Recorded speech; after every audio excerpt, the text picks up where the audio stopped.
Retour à l'essentiel, on va plus loin à présent avec Niagale Bagayoko, directrice de l'African Security Sector Network. Bonjour Niagale. Bonjour. Et Gauthier Ribinski, chroniqueur international à France 24. Bonjour Gauthier. Bonjour. Au sommaire, il accuse le président de la Guinée-Bissau d'avoir organisé lui-même le coup d'État militaire. L'opposant Fernando Dias sort du silence. Dans une déclaration à France 24, il assure avoir remporté l'élection présidentielle de dimanche dernier face au sortant Umaro Sissoco Embalo. Emmanuel Macron lui annonce le retour du service militaire ici en France, mais sur la base du volontariat. Un service national d'une durée de 10 mois est ouvert à 3000 jeunes dès l'été 2026, avec à terme l'objectif de former jusqu'à 50 000 recrues chaque année pour les déployer uniquement sur le territoire national. Pas question pour eux d'aller combattre en Ukraine, tient bien à préciser le président de la République. C'est tout de suite, on va plus loin.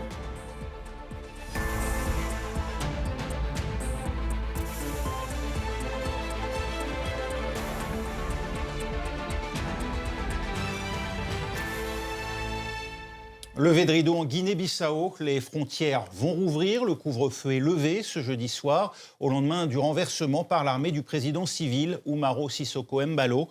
On fait le point avec Sarah Sacco pour France 24 dans la région. Alors pour l'instant, la ville est encore une ville fantôme, mais cela devrait changer dès demain, puisque les militaires qui ont pris le pouvoir viennent de faire un communiqué dans lequel ils annoncent un retour à la normale pour demain, c'est-à-dire la fin de ces mesures de restriction qui pesaient sur le pays, à savoir l'interdiction de circuler, par exemple la fermeture de toutes les institutions, des écoles, une sorte de confinement en fait qui avait été imposé depuis l'annonce de ce coup d'État hier.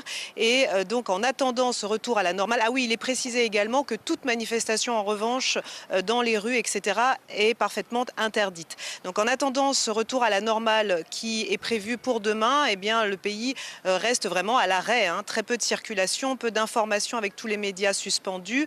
Les gens restent chez eux jusqu'à présent et il y a très peu d'activité économique, pour ne pas dire pratiquement aucune. Ce qui est plus visible finalement, c'est la présence des militaires qui quadrillent la capitale Bissau, en tout cas d'après tous les témoignages que nous avons recueillis aujourd'hui. Et vous me demandiez quel était le sort du président déchu, le président Embalo et du principal opposant. Alors le président Embalo est toujours aux mains des militaires. C'est d'ailleurs précisé dans le communiqué dont je vous parlais. Le communiqué dit qu'il est entre les mains des militaires et qu'il se porte bien. Il y a d'autres personnalités de l'armée arrêtées en même temps que lui, notamment l'ancien chef d'état-major, son adjoint et le ministre de l'Intérieur. Quant au principal opposant, Domingos Simões Pereira, qu'on appelle là-bas DSP, il est également aux arrêts depuis hier après-midi. Selon la Ligue guinéenne des droits de l'homme, il y a une quinzaine de personnalités qui sont actuellement détenues, dont 5 magistrats qui étaient eux chargés de surveiller le dépouillement, ainsi que 9 personnalités de l'opposition. L'armée qui annonce une période de transition d'1 an avec à la tête du pays un haut commandement militaire dirigé par celui qui était jusque-là chef d'état-major de l'armée, le général Horta Ntam. Marion Meyer nous dresse son portrait. Il est le nouveau visage de la Guinée-Bissau. Lors d'une cérémonie ultra sécurisée, le général Horta Ntam a prêté serment au siège de l'état-major et devient pour 1 an président de la transition et du haut commandement militaire. Nous lutterons vigoureusement contre le trafic de drogue, la corruption d'État, la corruption politique et la corruption de la société guinéenne. Dans ce combat, les actions de l'armée visant à rétablir la sécurité et l'ordre national nécessitent la coopération de tous les Guinéens. C'est hier, à la mi-journée, que le pays est renversé par les militaires. Aux abords du palais présidentiel, des coups de feu retentissent. Des centaines de civils fuient alors la zone pour se mettre à l'abri. Le président Embalo est ensuite arrêté, alors que les résultats des élections présidentielles et législatives sont attendus. Ce scénario est remis en cause par le principal candidat de l'opposition. Je voulais simplement vous informer qu'une fois de plus, nous sommes la cible d'une tentative de coup d'État fabriquée de toutes pièces. Je suis le vainqueur des élections. J'ai les rapports des bureaux de vote qui confirment ma victoire. Le processus électoral reste suspendu. C'est le 4e coup d'État que le pays connaît depuis son indépendance en 1974. Niagale Bagayoko, autant le dire tout de suite, une partie des observateurs émettent des doutes sur les apparences de ce coup d'État survenu 4 jours après le premier tour de l'élection présidentielle. Et vous avez entendu Fernando Dias, l'opposant interrogé par Marc Perelman, dont nous venons de voir un extrait dans ce reportage. Pour lui, pas de doute, le coup d'État viserait à empêcher sa victoire. Alors, il y a en effet deux hypothèses. Celle d'un coup d'État réel perpétré par une partie de l'armée qui peut être aussi divisée en interne, ou celle d'une mascarade qui serait organisée par le président sortant, Umaru Sissoco Embalo, qui souhaiterait mettre fin au processus électoral parce qu'il n'aurait pas été victorieux dans les urnes. Et les interrogations demeurent à ce stade, même si les évolutions des dernières heures semblent confirmer l'hypothèse d'un coup de force militaire. Ce qui est très intéressant en ce qui concerne la Guinée-Bissau, c'est que même si en effet il ne s'agit que du 4e coup d'État, il y a eu énormément de tentatives de putsch au cours des 30 dernières années. Il faut rappeler que ce pays est le seul à avoir acquis son indépendance, donc contre l'ancien colonisateur portugais, donc en 1974, à travers la lutte armée. Donc les militaires ont un pouvoir particulier au sein de la société et du paysage politique intérieure, et s'oppose aussi au parti d'indépendance qui est le PAIGC, qui n'a pas pu présenter de candidat et qui s'était rangé derrière le candidat d'opposition. Donc on est face à une scène nationale assez complexe en réalité. Oui, les militaires qui ont donc toujours exercé un pouvoir important dans ce pays. D'ailleurs, le général Ntam qu'on a vu est lui-même un proche du président Embalo, ce qui alimente Gauthier Rybinski les suspicions aujourd'hui sur un faux coup d'État ou une tentative de se maintenir au pouvoir, sachant qu'aucun président jusqu'à présent n'a exercé de mandat consécutif. Voilà. Ça serait une sorte d'auto-putsch avec effectivement l'aura qui consacre l'armée, cette armée qui donc avait défait le colonisateur portugais. Sauf que, alors j'en sais rien, c'est une question que je vous pose, est-ce qu'il n'y a pas aussi le rôle finalement des capitaines portugais, la révolution des œillets, qui à un moment donné disent on laisse tomber évidemment la colonisation, donc peut-être qu'il y a eu là aussi un concours de circonstances favorables. Mais là, si vous voulez, dans la procédure, le moyen qu'emploie l'armée, est-ce que effectivement c'est une manière de maquiller un retour ou une façon de se sauver pour Embalo, pour lequel les urnes auraient été défavorables? Peut-être, mais est-ce que dans les deux cas, il n'y a pas, et nous en parlions ici sur ce même plateau hier, est-ce qu'il n'y a pas le rôle de cette économie narco-marquée et qui, au fond, crée on pourrait dire des cliques, des factions ou des fractions, lesquelles, bien sûr, délaissent totalement ce qui est de l'intérêt général et qui gagnent, qui gangrènent, parce que ces gens-là aussi sont payés, qui gangrènent les différents modes, enfin les différentes sensibilités politiques.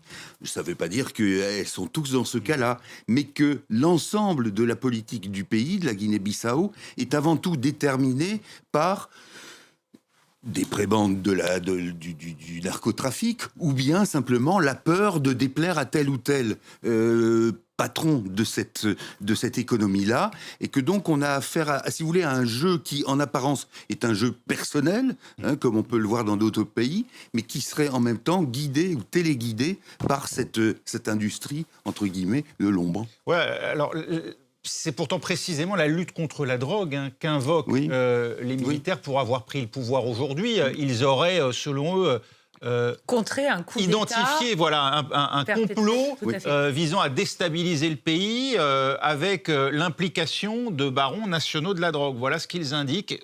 C'est une intoxication. Alors, la question du trafic de drogue et notamment de cocaïne en provenance d'Amérique latine, la Guinée-Bissau étant une plaque tournante, a toujours été au cœur, au cours des 20 dernières années, de toutes les tentatives de réforme de l'appareil militaire. Il faut savoir que les partenaires internationaux, au premier rang desquels les Nations Unies et la CEDEAO, ont énormément investi dans ce qu'on appelle le processus de réforme du système de sécurité bissau-guinéen.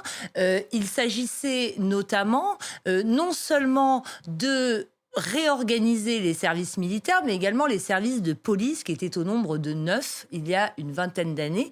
Donc d'essayer de les réorganiser afin que notamment ils puissent lutter contre ce trafic de drogue qui gangrène effectivement les élites militaires, mais également les élites civiles. Je pense que dans le contexte actuel, on se trompe très souvent lorsqu'on oppose élite militaire et élite civile. Il y a des connivences et des clans civilo-militaires qui s'opposent les uns aux autres au sein de l'établissement militaire et au sein des institutions civiles. Je pense que c'est plutôt de cette façon-là qu'il faut plutôt lire les choses. Le pouvoir militaire annonce dès à présent une réouverture des frontières, la fin du couvre-feu. Vous comprenez ce retour à la normale aussi rapide ? Gauthier Rybinski ?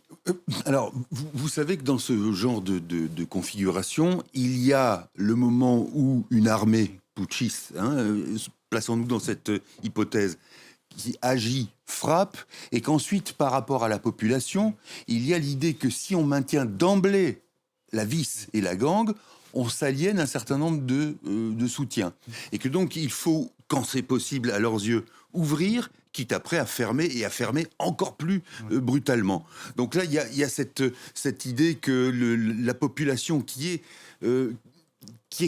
vit non seulement dans cette instabilité politique, mais qui ne voit pas, quels que soient les potentats ou les détenteurs du pouvoir, qui ne voient pas d'amélioration, en fonction aussi de ce que vous avez dit, c'est-à-dire qu'on sait que dans ce genre de cas de figure, il y a une captation des richesses, non seulement par le narcotrafic, mais aussi par ceux qui sont justement, en quelque sorte, ces relais ou ces intermédiaires. Et je suis d'accord avec vous, que ce soit des élites civiles ou militaires. Donc à partir de là, si vous voulez, la population, elle, est délaissée. Et quand la CEDEAO, si j'ai bonne mémoire, a essayé de s'en mêler de manière très récente, ils ont été reçus ou quasiment jetés en dehors du pays parce que, justement, il y avait la volonté de ne pas être dérangés dans ces arrangements on va dire, crapuleux avec le système des narcos.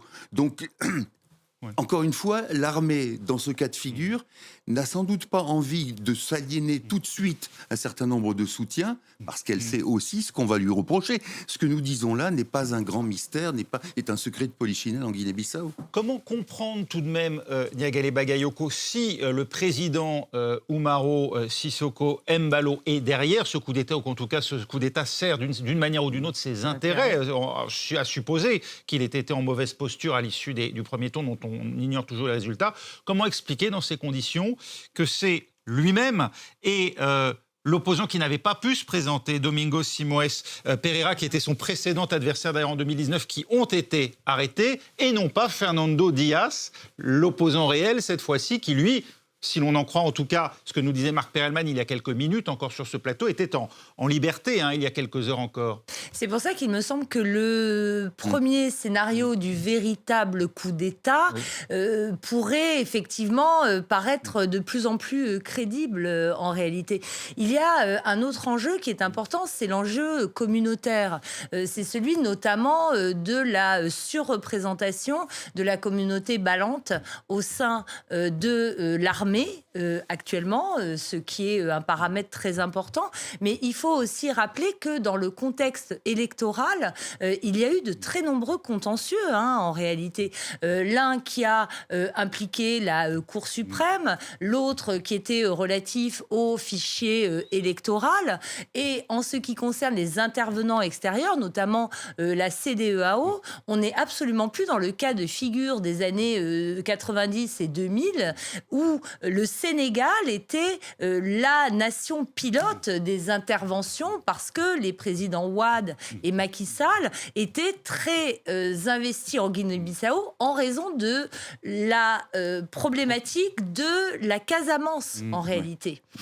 Aujourd'hui, c'est beaucoup moins le cas du PASTEF au pouvoir aujourd'hui. Ceux qui redistribuent les cartes et ceux qui donnent une certaine marge de manœuvre pour un coup de force militaire, sachant que la CEDEAO n'a qu'une crainte aujourd'hui, c'est de perdre un nouveau membre, en réalité, sur l'autel d'un autre coup d'État qu'elle condamnerait de manière beaucoup trop énergique. Oui. Un coup d'État d'ailleurs qui, dans ses prémices, ressemble à ce qui s'était passé au Niger. Mohamed Bazoum est toujours aujourd'hui détenu par l'armée. Oui, oui. Et alors je ne sais pas, je vais peut-être faire l'avocat du diable pour contrebalancer ce que vous avez dit sur une certaine hypothèse. Est-ce que le président Embalo, voyant que précisément les urnes ne lui donnaient pas un cours très favorable, non seulement aurait imaginé cette idée, mais cette idée aussi, vous voyez la dramatisation de la chose, c'est-à-dire que s'il en ressort d'une manière ou d'une autre, il dira, vous voyez que j'ai la stature non seulement d'un homme d'État, mais qu'il aura même suscité peut-être une forme d'empathie, de sympathie, de gens qui n'étaient pas totalement sensibles à lui-même, mais qui se disent, tiens, ce bonhomme a peut-être, en plus, on peut très bien dire, il a la baraka finalement, il se sort des griffes de putschistes. Ça a peut-être aussi, enfin, c'est pas propre à l'Afrique. Nous avons, souvenez-vous comment Jacques Chirac en France en 95, tout d'un coup, a suscité une sympathie énorme et qui a conduit à son élection. Donc, il y a aussi cet affect-là qui peut jouer. Autre actualité, ce n'était guère une surprise, la nouvelle avait largement été éventée en début de semaine. Emmanuel Macron annonce le retour du service militaire ici en France, mais sur la base du volontariat. Un service national d'une durée de 10 mois est ouvert à 3000 jeunes dès l'été 2026, avec à terme l'objectif de former 50 000 recrues. Un service militaire pour les jeunes majeurs volontaires qui seront formés au maniement des armes. Objectif, renforcer l'armée française dès l'année prochaine. Dans ce monde incertain, où la force prime sur le droit, notre nation n'a le droit ni à la peur, ni à la panique, ni à l'impréparation. Alors les jeunes sont-ils prêts à devenir soldats le temps d'un service? Nous avons posé la question ce matin à des étudiants parisiens. J'aimerais bien le faire parce que les côtés sportifs, ça me parle énormément. J'avoue que moi, non. Pourquoi? Parce que j'ai d'autres projets dans la vie. S'il y en avait un obligatoire, j'irais sans trop rechigner parce que si tout le monde y va, bah voilà, il faut quand même se soutenir et faire une unité. Mais sinon, volontaire, je sais pas si j'irais. Concrètement, le nouveau service national s'adresse essentiellement aux jeunes majeurs, 18 ou 19 ans, qui devront s'engager pour 10 mois et pour une solde de 800 € mensuels minimum, nourris, logés. Le dispositif remplacera le service national universel, lancé par Emmanuel Macron en 2017. Mais cette fois, il s'agira bien d'un service militaire. De quoi rappeler quelques souvenirs à ces anciens conscrits rencontrés à Amiens. J'ai donné 19 mois de ma jeunesse pour mon pays. Ça permet de voir l'intérêt général, de ne pas voir que son problème. Ça devrait être pour tout le monde, pas seulement sur la base du volontariat. Le président table sur 3000 jeunes engagés dès l'année prochaine pour effectuer des missions en France, comme les rondes de l'opération Sentinelle par exemple. En revanche, pas d'opération extérieure à l'étranger. Niagale Bagayoko, Emmanuel Macron a pris soin de préciser effectivement que les jeunes concernés seront déployés uniquement sur le territoire national. Précision utile après les propos du chef d'état-major des armées, le général Mandon, qui avait jugé la semaine passée que la France devrait être prête à accepter de perdre ses enfants, en allusion à la Russie. Est-ce que cela va rassurer, d'après vous, d'éventuels futurs recrues ? Je pense qu'il y a de toute façon une sorte de, si ce n'est de confusion, en tout cas de doute aujourd'hui quant à ce que signifie l'engagement au service de la nation, au service de la patrie. Il y a notamment en France un organisme qui s'appelle l'Institut des hautes études de défense nationale, dont la mission est d'entretenir l'esprit de défense, non seulement au sein de la jeunesse dont il est question aujourd'hui, mais aussi au sein des élites économiques et institutionnelles. Aujourd'hui, on s'aperçoit qu'il y a peut-être une confusion entre, en effet, un environnement géopolitique international qui est perçu comme étant de plus en plus menaçant et ce que signifie se mettre au service de la nation, ce que signifie la servir. Et je ne suis pas certaine qu'aujourd'hui, les Français, dans leur différentes catégories d'âge distinguent de manière très claire ce qui est le SNU, le service national universel. Aujourd'hui, le service national volontaire, mais strictement militaire, uniquement limité au territoire national, ce qui signifie notamment servir dans des régiments en France métropolitaine ou dans les Outre-mer, voire être déployé pour l'opération Sentinelle. Je pense qu'il y a encore besoin d'une très grande pédagogie pour clarifier les choses auprès de l'opinion publique et notamment auprès de la jeunesse qui, il faut le préciser, n'est absolument pas monolithique.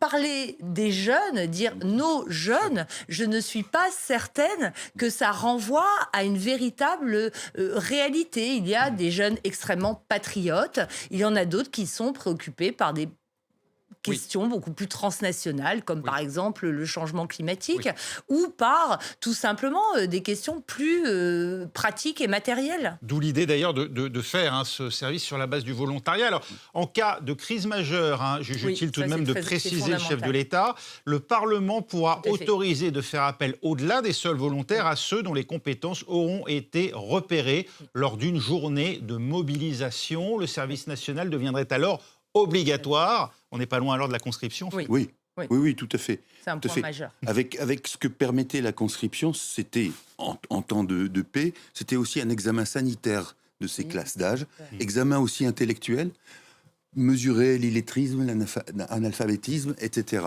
Mais là, la question qui se pose dans une société fracturée comme en France, c'est que vous parliez des jeunes gens qui sont patriotes.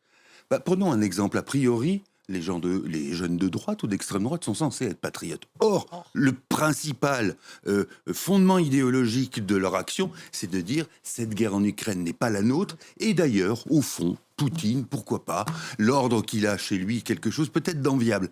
Donc là, vous avez, dans l'immédiat, c'est-à-dire pour ce service et dans son recrutement, est-ce que vous n'avez pas là une forme de mur, une forme d'empêchement? Et encore une fois, par rapport à ce qu'a dit Emmanuel Macron sur l'ampleur de la menace, est-ce que même 50 000 recrues dans les caractéristiques qui ont été nommées, et pour 2035, si j'ai bien compris, les 50 000... Par an. Oui. D'accord. Mais enfin, est-ce que c'est quelque chose de décisif? C'est à la fois une formation militaire, mais au fond, ce qu'on comprend, c'est qu'ils sont là pour secouer une forme d'aveuglement ou de passivité de la population. Et d'une certaine manière... Un message, c'est ce que vous dites. C'est un message. Et d'une certaine manière... J'ai envie de dire que ce qu'avait dit le chef d'état-major en leur disant il y a un risque, c'est pas si idiot que ça. C'est-à-dire secouer cette conscience parce que en France, il y a le déni, il y a l'aveuglement par rapport à la réalité de la menace, et puis il y a aussi les prises de position politiques des uns et des autres. Pour vous, il aurait dû être obligatoire. Écoutez, si on le remet, pourquoi pas, oui. Niagale Bagayoko, la France a-t-elle besoin de plus de soldats ou bien est-ce un moyen d'intégration, ce service national? Parce qu'au fil des ans, c'est ce qu'il était devenu. Dans les yeux d'un certain nombre de politiques qui voulaient le réintroduire, d'ailleurs Emmanuel Macron lui-même, avec ce service civique, visait cet objectif-là. Aujourd'hui, est-ce toujours l'objectif visé ou bien a-t-on tout simplement besoin de plus de bras?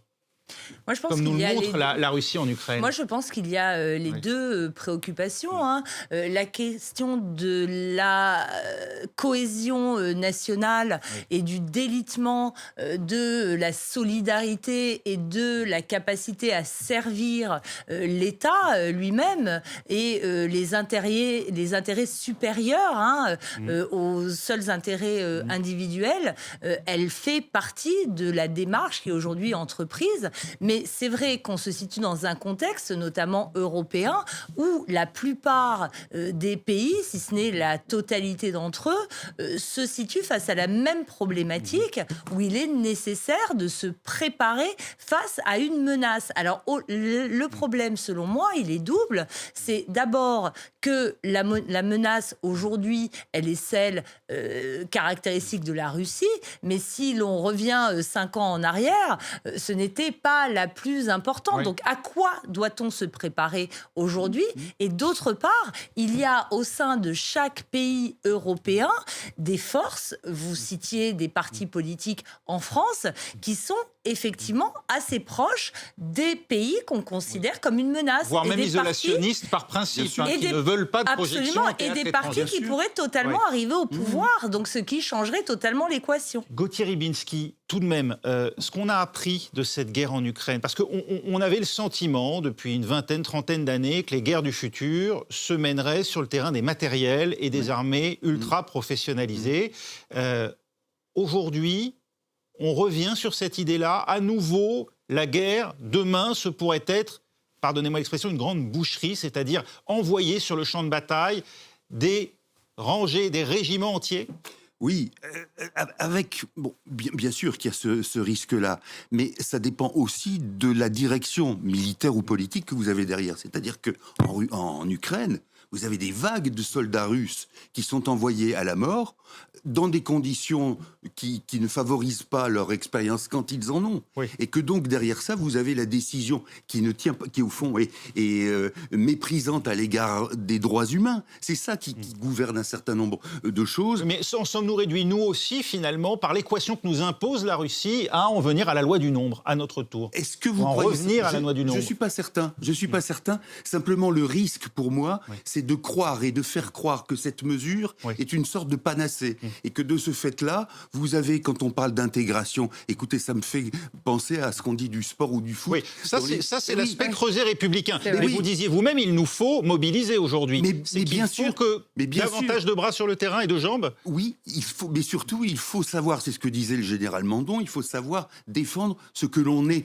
Or, la société française, eh bien, il y a des gens qui ne sont pas d'accord avec les autres pour définir ce que l'on est. Simplement associer les consciences à l'effort de guerre ou vraiment est-ce qu'il faut envoyer des soldats? Alors moi, je vous rejoins sur le fait qu'il y a une illusion technologique qui est totalement contredite par ce qui se passe en effet en Ukraine, mais également sur d'autres terrains. La France a été très engagée dans la gestion de crise, tout comme d'autres nations occidentales. Et on voit très bien qu'il y a eu de très lourdes défaites, y compris notamment au Moyen-Orient. On s'aperçoit que l'élément humain va demeurer central dans l'engagement stratégique et militaire. Et c'est peut-être de ça qu'on prend conscience, n'en déplaise à tous les apôtres de la technologisation et de l'intégration de l'intelligence artificielle à tous les échelons de la décision militaire. Oui, d'un mot de la fin, l'élément humain est capital, mais vous voyez comment il transforme la technologie. C'est les drones ukrainiens fabriqués, rafistolés dans un but de combat. Et là, c'est ça où le génie humain est là. Merci. Niagale Bagayoko, Gauthier Rybinski, on va plus loin, c'est terminé. Mais nous, on se retrouve dans un instant. On évoquera notamment la situation en Cisjordanie, où une vidéo circule montrant des soldats israéliens abattant manifestement de sang-froid 2 Palestiniens alors qu'ils s'étaient rendus. L'autorité palestinienne dénonce un crime de guerre. On va en parler dans un instant. En soirée, faites un tour complet de l'actualité dans l'Actu 360. Tous les faits, toutes les clés pour décrypter les grands événements de la journée. Retrouvez tous les soirs Claire Hilderbrand dans l'Actu 360 en direct sur France 24. France 24 évolue sur le numérique. L'essentiel pour ne rien rater. Des live blogs pour suivre l'actu internationale en temps réel. Le point sur l'info en 5, 10 ou 15 minutes. France 24, l'info commence ici.